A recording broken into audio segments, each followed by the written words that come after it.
Welcome back. This morning, inflation data came out much better than expected, sending markets soaring. So are Americans feeling the relief? And how will the Fed respond?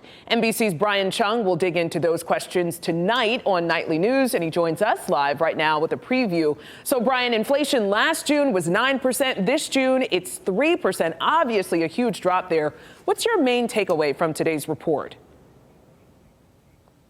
Hi, Lena. It's great to be with you. And we have to remember that those numbers are still positive, which means that prices are still increasing, albeit just at a slower pace than we saw in the 9% peak that we saw last year this time. So for what it's worth, there's still a lot of pain out there, but we're seeing some price declines in some categories, like, for example, used cars, where prices are down 5% year over year. That's welcome news for a lot of Americans that have been squeezed because new and used cars have soared in prices so dramatically since the pandemic. Now, for what it's worth, interest rates are still high, but car dealers that I spoke with said this could be the best buyer's market in a few years. Now, for what's worth, the Federal Reserve, which has been ratcheting interest rates higher to try to deliberately slow this economy and get inflation down, because they're not at their target yet, the expectation is they'll likely continue to raise interest rates when they meet later on this month, which will keep mortgage rates, credit card rates, auto loan rates still pretty elevated. Yeah, they want to get it to about 2%, right? Are there some other areas, though, that consumers are saving a bit of money right now?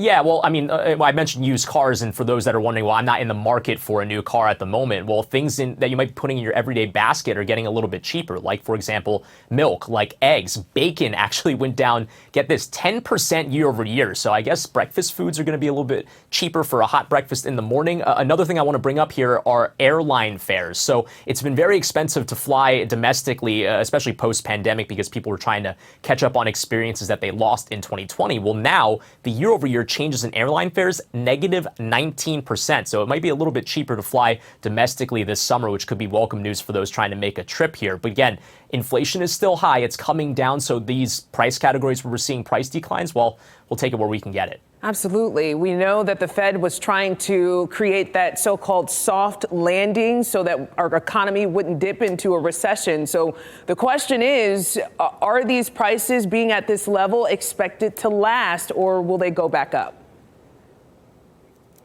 Yeah, well, economists that I have spoken to have said that there are parts of this report that tell you, well, we might see some encouraging signs on inflation continuing to come down. The biggest, stickiest part that's going to be a lot of concern for a lot of Americans that I'm sure they'll resonate with is rent.